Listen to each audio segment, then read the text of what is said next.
자, 그러면서 우리 자격시험을 준비하는 회계 원리가 되기 때문에 거기에 맞춰지만요. 첫 번째, 시험적인 관점을. 자, 이번 시간은 지난 시간에 이어서 당기순 인식 금융산과 매도 가능 금융산에 대한 내용에 대한 문제부터 한번 정리해 보죠. 자, 페이지 197페이지 48번 한번 보도록 합시다. 197페이지 48번. 자, X1년도에 12월 10일 날 A 주식을 취득했는데 A의 공정가치하고 순매각금이 주어졌죠. 이럴 경우 주식 A를 단기 매매금융산 또는 혹은 매도 가능 금융으로 분류해서 회계 처리할 때 단기 순위치는 영향이 어떻게 될까 물어봤죠. 자, 이런 문제 유용성이 많죠. 자, 보시면은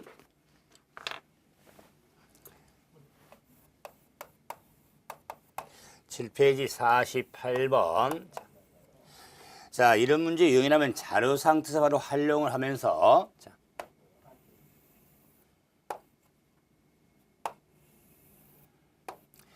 자, A 주식. 자, 주식 A 주식을 단기 매매 금융 매도 가능 금융서를 분류했을 때 단기수 미치는 영향이었죠. 그래서 자, 동일한 자료니까 X1년도 12월 10일 날 취득을 했죠. 취득. 자, 그때 취득했을 때 취득한 단가가 77만 원이었죠. 77만 원. 자, 7만 원이었다. 근데 X1년 11월 31일. 자, 12월 31일이 공정가치가 X1년도 12월 31일 공정가치가 72만 원 주어졌죠. 2만 원이 주어졌다.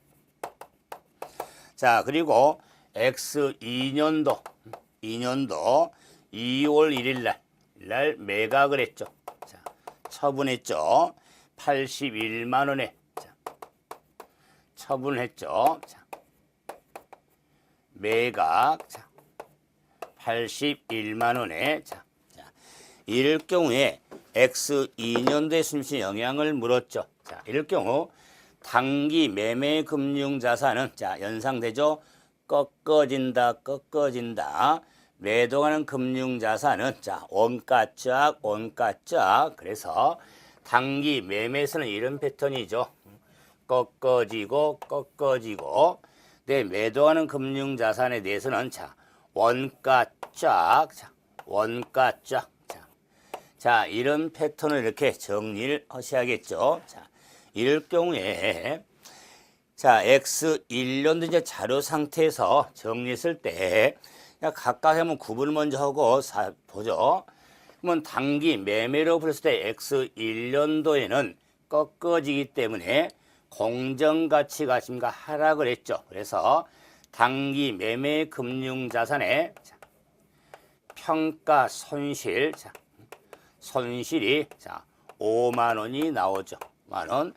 역시 매도 가능도 꺾어지지만 하락을 해서 평가 손실이 동일하게 5만 원이 나오죠. 자, 이럴 경우 단기 매매 금융의 평가 손실은 단기 손익 항목의 비용이 되죠. 내 매도한 금융의 평가 손실은 단기 손익 항목이 아니죠. 기타 포괄 손익 항목이 되죠. 기타 포괄 손익 항목. 자, 그다음에 X2년도에 매각을 했죠. 그럴 때 꺾어지기 때문에 이 지금 금액에 대해서 72만 원이 81만 원에서 9만 원 차이가 나죠. 그래서 처분 이익이 9만 원이 나오죠. 9만 원. 그래서 역시 지금 처분이 9만 원은 당기 손익 항목이 되죠. 당기 손익 항목. 네, 매도하는 금융산에 대해서 자, 처분이 이루어졌는데 원가 짝이니까 77만 원과의 비교죠. 비교죠. 그래서 4만 원. 처분 이익은 4만 원이 나오죠. 4만 원. 이 4만 원은 자, 당기 손익 항목이 되겠죠.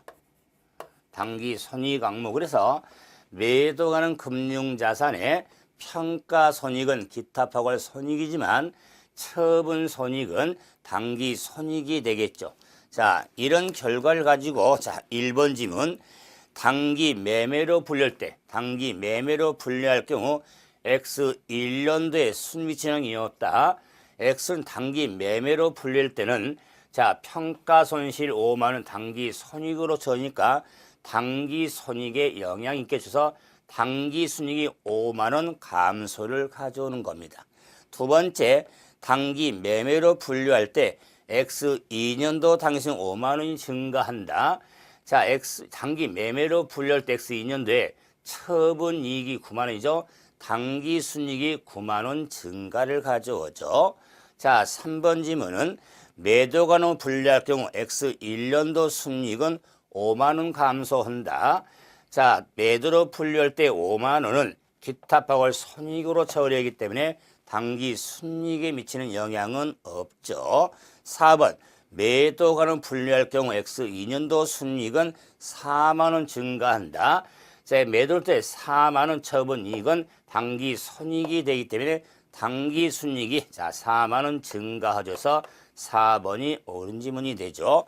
5번에 자, 금융세 분류에 관계없이 X 1년도에 순이익이 없다. 당기 매매로 분류하면 순 영향이 있지만 매도는 영향이 없죠. 그래서 자, 이런 유사 문제가 또 출제가 몇 번 됐지만 이렇게 당기 매매하고 매도 가능으로 구분해서 정리할 때 원가로 씁니까? 구분해서 단기 매매는 꺾어진다. 매도는 원가짝 이런 패턴 놓고 정리를 하시면 될 겁니다. 그래서 자, 당기 매매하고 매도 간의 분류에 관한 문제를 한번 정리 한번 해드려 봤죠. 자, 그러면 이제 본 내용으로 와서 금융자산에 대한 우리가 자, 분류가 있습니다. 재분류 166페이지가 있죠. 보시면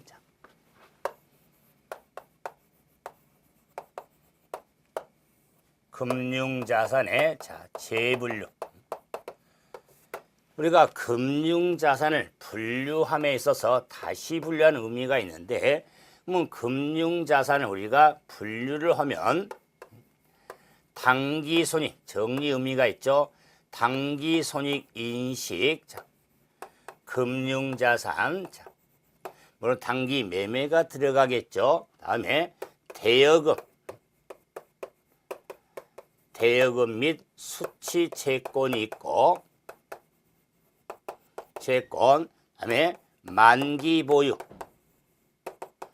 금융 자산이 있죠. 다음에 매도 가능 금융 자산으로 자, 분류가 되어지는데, 자, 이런 재분류에 있어서는 당기 손익 인식 금융 자산은 다른 금융 자산으로 분류할 수가 없습니다. 다른 금융사로 분류할 수가 없다. 또 다른 금융자산은 당기 손익으로 분류할 수가 없습니다. 분류할 수가 없다. 그래서 기본이 당기 손익 인식 금융사는 다른 금융사로, 다른 금융사는 당기 손익 금융으로 분류할 수가 없습니다. 다만 당기 손익 인식 금융자산에 대해서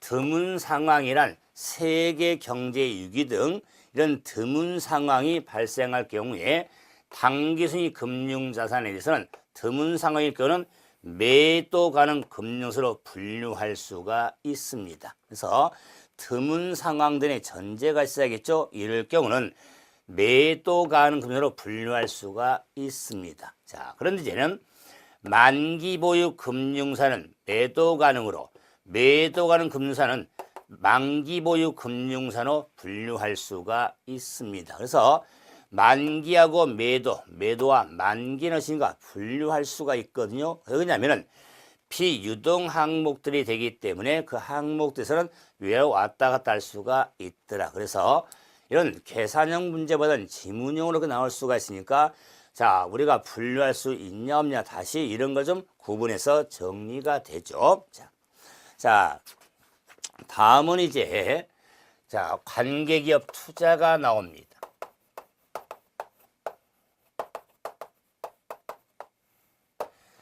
관계기업 투자 계정은 자, 분명히 결론부터 봐야겠죠. 관계기업 투자 계정은 유동과 비유동으로 자산부채를 분류했을 때 관계기업 투자 계정은 비유동 항목에 비유동산으로 분류가 되어지면서 관계기업 투자 계정은 자산 항목입니다. 자산 항목이 있어서 관계기업 투자 계정은 비유동산으로 공시가 되는데 이때 관계기업은 우리가 투자기업의 의미를 갖는데 관계기업은 유의적인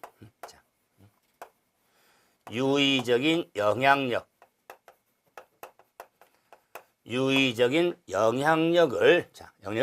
행사할 수 있는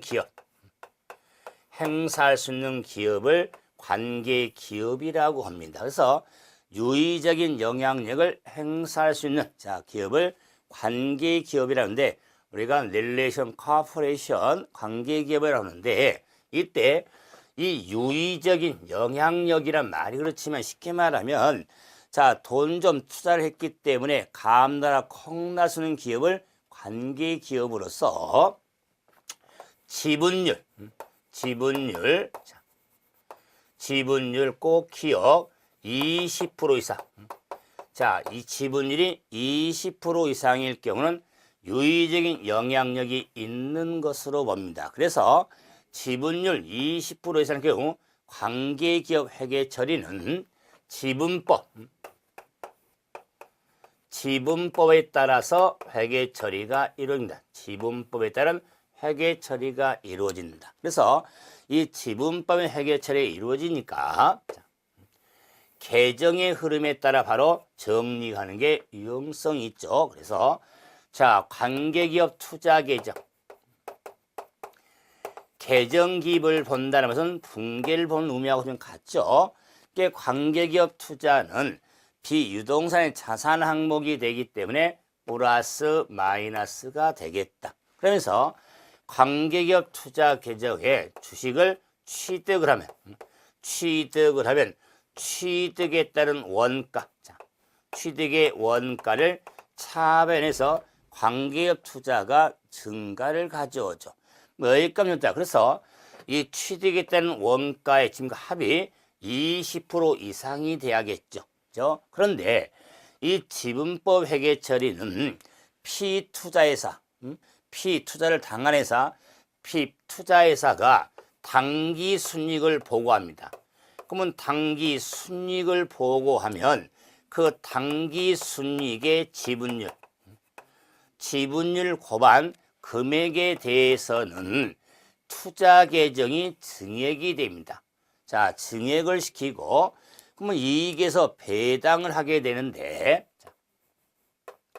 배당금. 자, 이 배당금의 지분율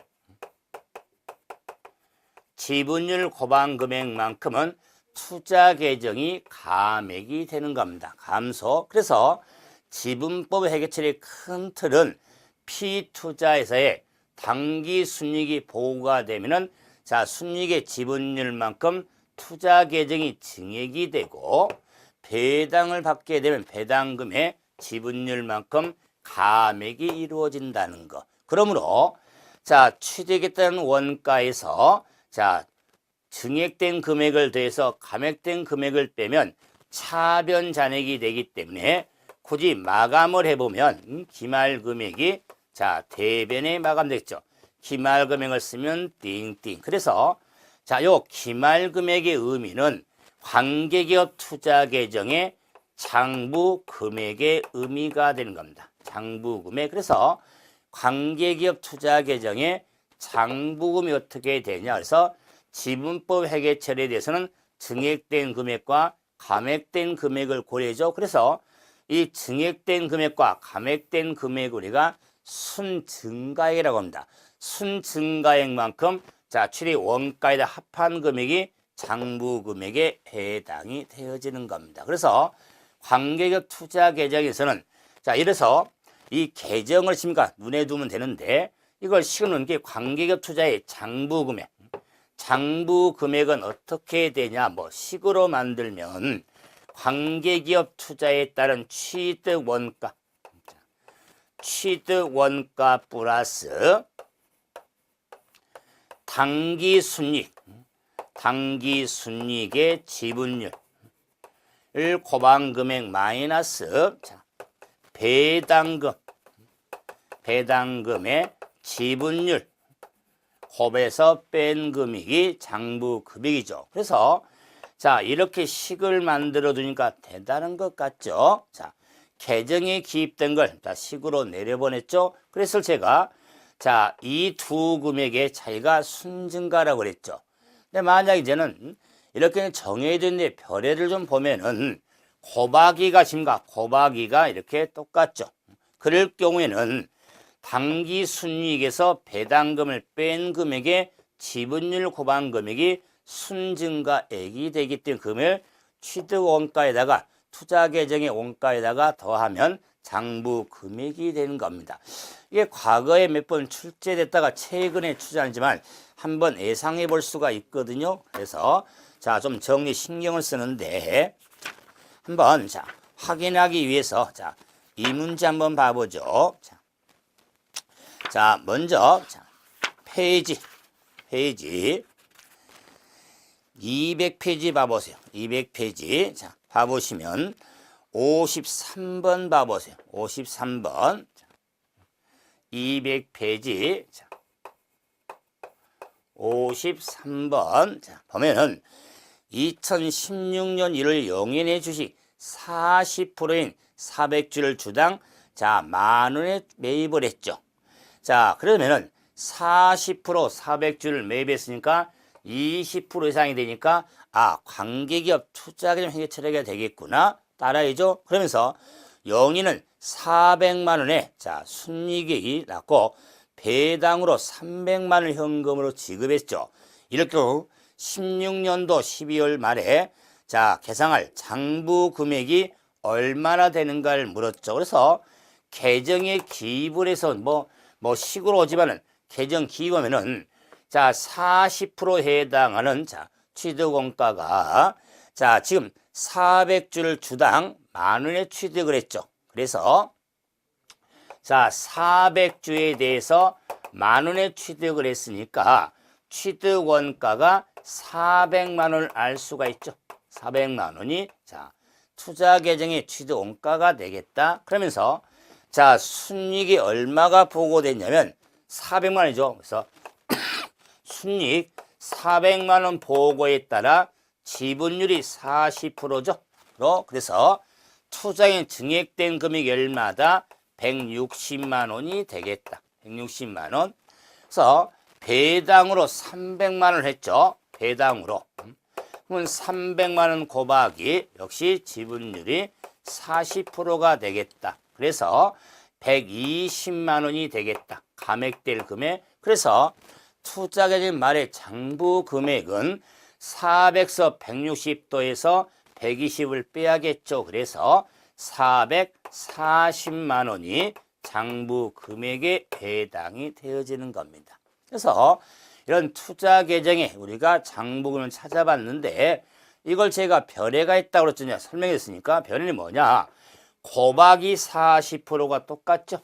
그래서 자, 400에서 300을 뺀 100만 원에 40% 4만 원이죠. 40만 원이죠. 여기에 원가의 증가 더한 금액이 장부 금액이니까 440을 단순하게 이렇게 빨리 정리가 이루어지는 겁니다. 그래서 관계기업 투자 계정에 대한 회계처리 한번 정리를 해드려 봤죠.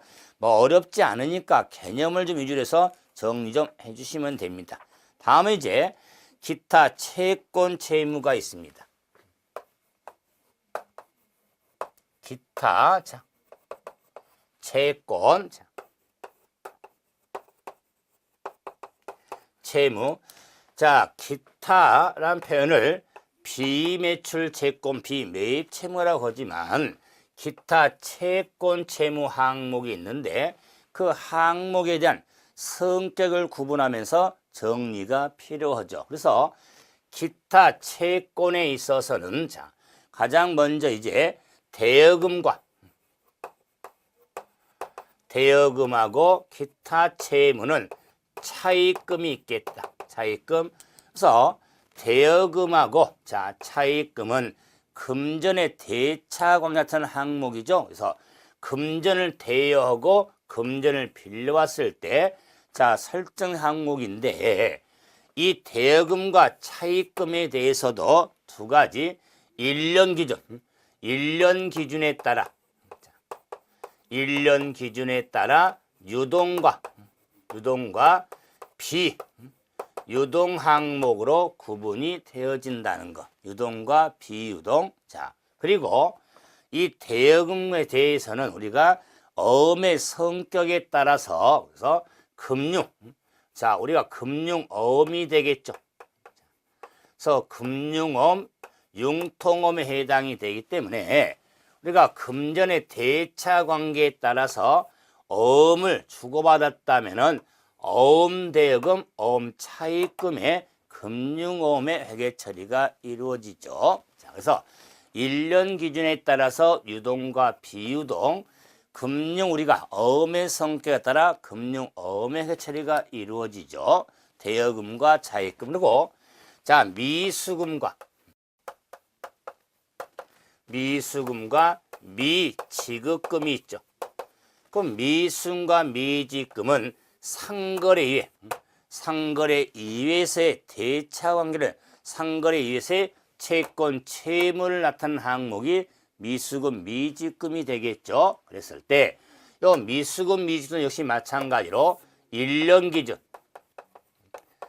1년 기준이라든가 자, 우리가 어음에서 우리가 기타 어음에 해당이 되죠. 기타 어음. 자, 그래서 어음 미수금, 자, 어음 미지급금으로 처리되죠. 그럴 때 1년 기준에서 상거래 이외에서의 채권 채무를 터는 상거래에서의 일반적인 채권 채무는 외상 매출금, 외상 매입금으로 하죠. 상거래 이외에서의. 다음에 선급금하고 선수금이 있죠. 선급금, 선수금이 있더라. 선급금하고 선수금은 자, 상거래에서의 계약금의 수수관계죠. 그래서 계약금을 주면 선급금, 계약금을 받으면 자, 선수금이 되겠죠. 그래서 계약금에 우리가 수수관계로서 상거래에서 우리가 수수관계 등을 선급금하고 선수금으로 이렇게 처리가 되어진 겁니다. 그럴 때 제가 일반적 상거래에서의 계약금의 수수관계였죠. 자, 이랬을 때 이 선수금하고 좀 구분이 필요한 게 예수금 있겠죠. 예수금. 그럼 예수금은 미리 받은 거나 먼저 받은 개념은 같지만 상거래 이외에서 지금과 말세 제 모든 미리 받은 금액을 상거래 이외가 되겠죠. 자, 상거래 이외에서의 제예수액은 예수금으로 처리가 돼서 부가가치세 예수금이라든가 소득세 예수금 등으로 처리죠. 그래서 자, 급여 지급할 때 세금을 띈다거나 부가가치세를 우리가 사업자가 받을 때 예수금으로 이렇게 처리가 되어지는 겁니다. 자, 그랬을 때 자, 채권의 대여금, 미수금, 자, 선급금 등은 채권 과목으로서 자산, 자, 물론 자산 항목이 되고 차입금, 미지금, 선급금은 부채 항목이 되는데 우리가 금융상품 일단 분류 중시했죠. 금융상품 분류에 따라서 대여금하고 미수금은 금융자산.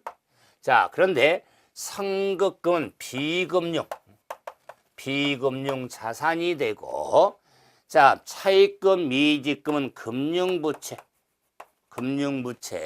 그런데, 자, 선수금은 비금융 부채에 해당이 되죠.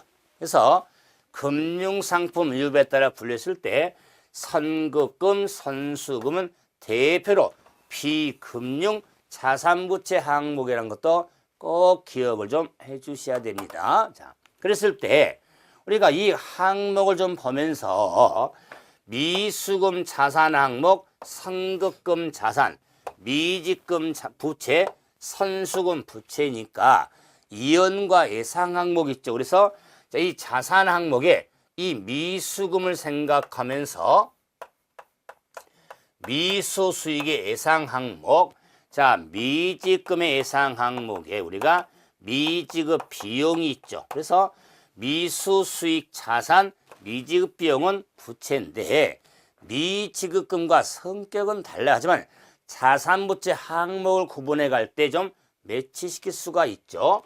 마찬가지로 선급금을 생각하면서 선급 비용, 선수를 생각하면서 선수 수익이 있죠. 그래서 선급 비용은 자산 항목, 선수 수익은 부채 항목에 해당이 되죠. 자, 그러므로 우리가 금융산 여부를 따졌을 때 미수금 바탕을 두고 미수금을 빼내왔죠. 구분했을 때. 그래서 미수 수익은 금융산, 미지급 비용 금융부채인데 선급비용 선수금은 비금융 자산부채로 분류하는 게 유용성이 있으니까 우리가 가장 예상 항목인 미수 수익 자산, 미지급 비용 부채, 자, 선급비용 자산, 선수직 부채 항목의 이연과 예상 항목은 필수 중에 필수로 꼭 정리할 항목이죠. 자, 그래서 기타 채권 채무의 채무 상태표에 나타날 수 있는 항목을 한번 구분했는데 이제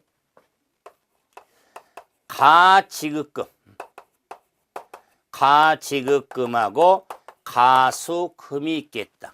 그래서 가지금, 가수금하고 미결산 항목들이 있는데 이런 가지급금, 가수금, 미결산은 하나의 임시 계정들이에요. 자, 임시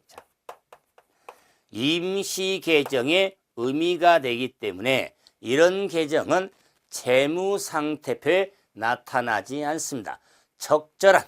적절한 과목으로 이렇게 채무 상태에 반영이 돼서 채무 상태표에 자, FP 채무 상태표에 표시될 항목이 아니다. 자, 그럴 때 자, 좀 구분할 게 가지금과 가수금, 미결산의 차이가 뭐냐?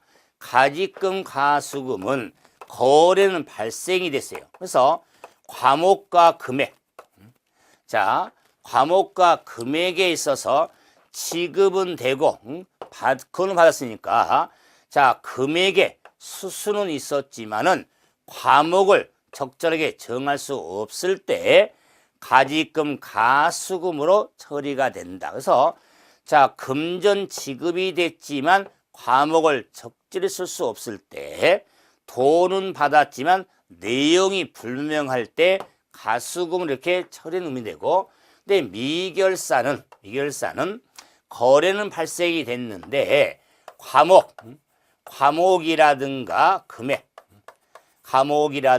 금액에 대해서 정할 수 없을 때 미결산 항목을 쓰는데 특히 이런 경우는 자, 재해로 화재 등으로 인한 보험 청구할 때 보험의 심가 보험이 확정이 안 됐기 때문에 과목이라든가 금액을 정할 수 없을 때 미결산 항목으로 처리합니다. 그래서 제가 예로서 가지금은 출장 사원에 대한 여비 지급을 할 때 가지금, 자, 내용 불명의 돈을 받을 때 자, 가수금, 자, 화재 등으로 인한 건물이 소실 등이 됐는데 보험 청구를 함으로 해서 보험금이 확정이 안 됐기 때문에 우리가 제 손실로 떨지 아니면 보험 차익으로 할지 아직 정할 수 없죠. 이럴 경우에 끝을 낼 수 없으니까 아직은 미결산 항목으로 처리가 되어지는 겁니다.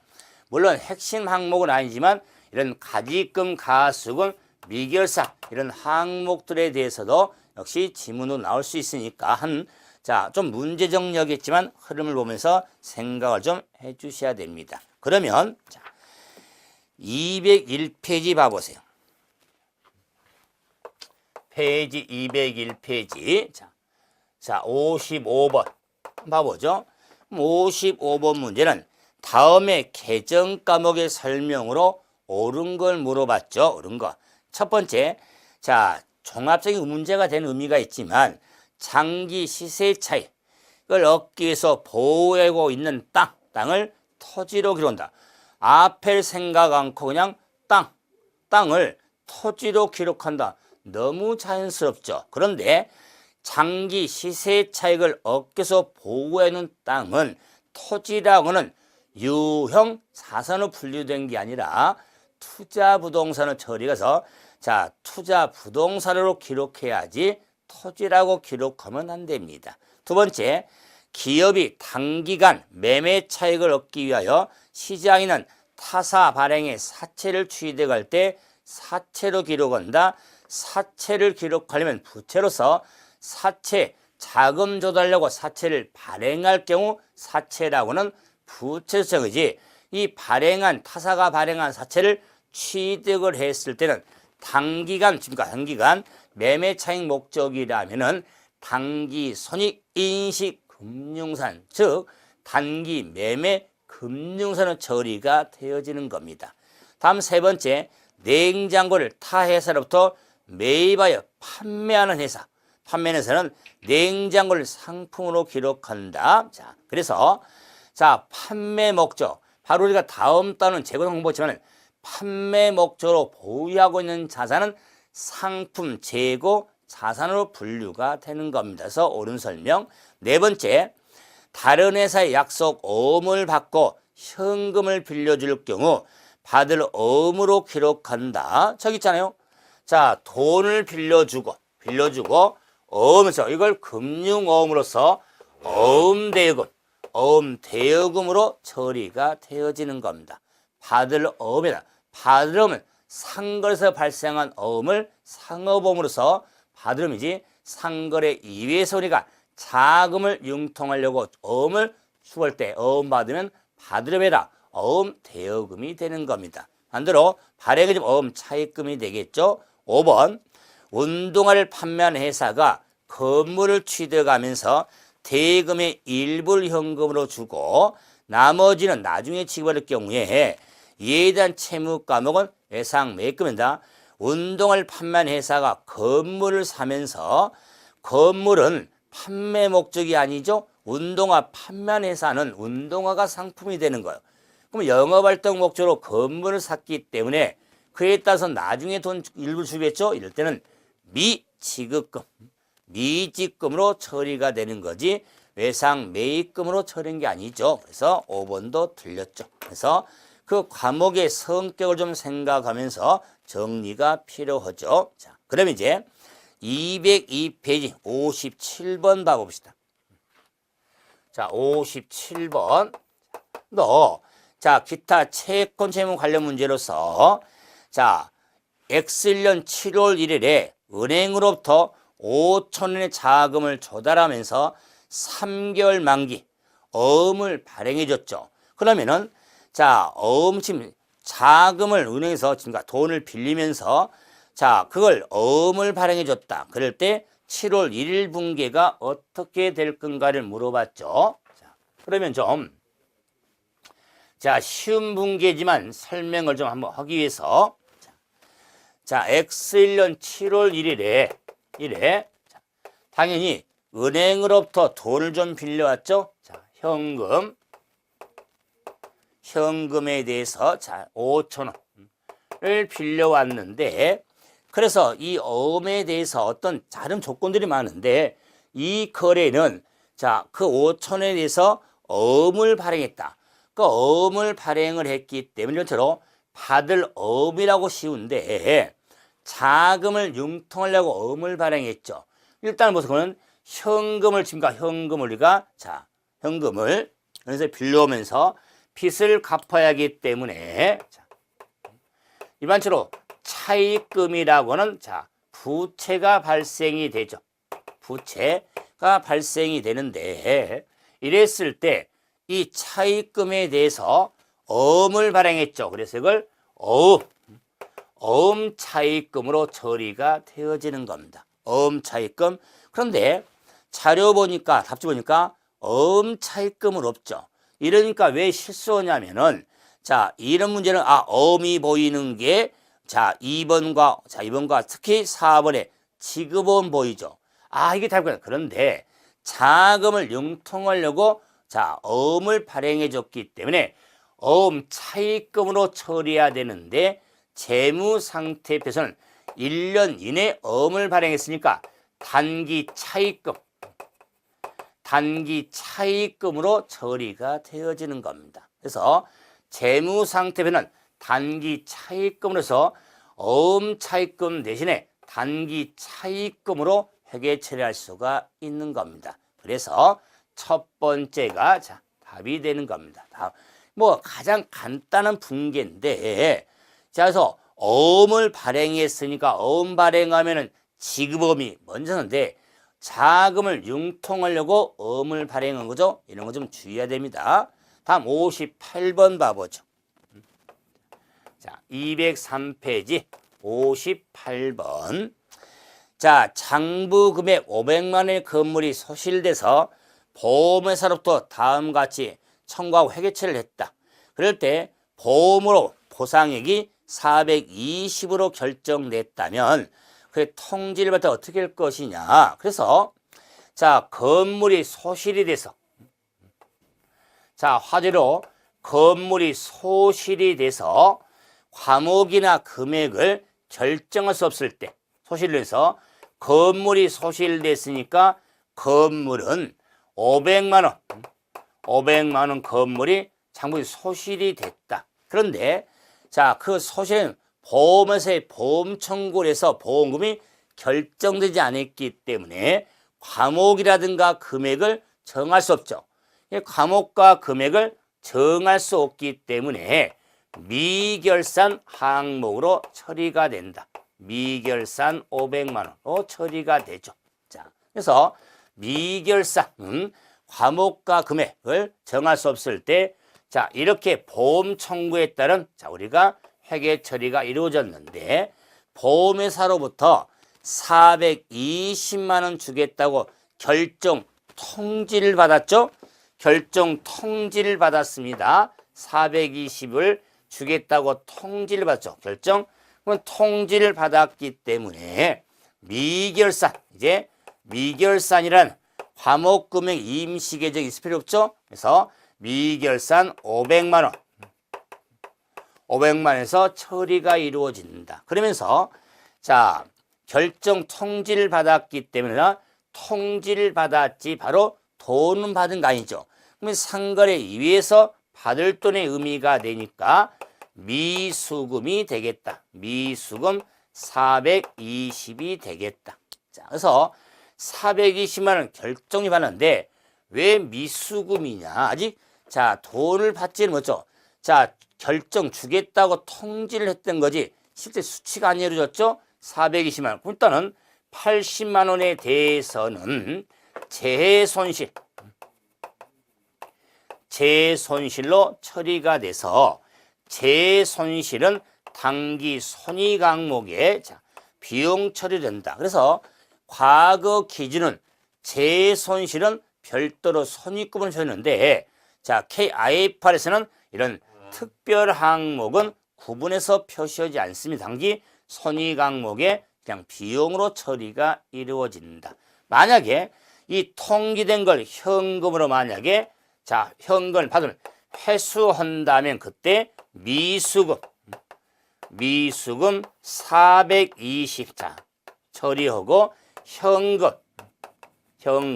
420자 이렇게 처리가 이루어지기 때문에 자 결정 통지를 받을 때 미수금 처리가 이루어진다면서 미결산 미수금 등의 기타 채권에 우리가 재무 나타난 항목과 임시 계정들의 회계 처리를 좀 구분해서 정리. 이런 문제는요, 우리 난이도가 하문제에 해당이 됩니다. 그래서 쉬운 문제에 해당이 되지만은 거의 관과를 많이 그만 거의 대부분 쉽다고 놓치는 부분들이기 때문에 이런 거 좀 신경 써서 정리하시고, 이래서 우리가 금융산의 파트라는 내용 전체를 한번 확인했고, 이제 다음 시간은 재고 자산을 가지고 뵙도록 하겠습니다. 수고하셨습니다.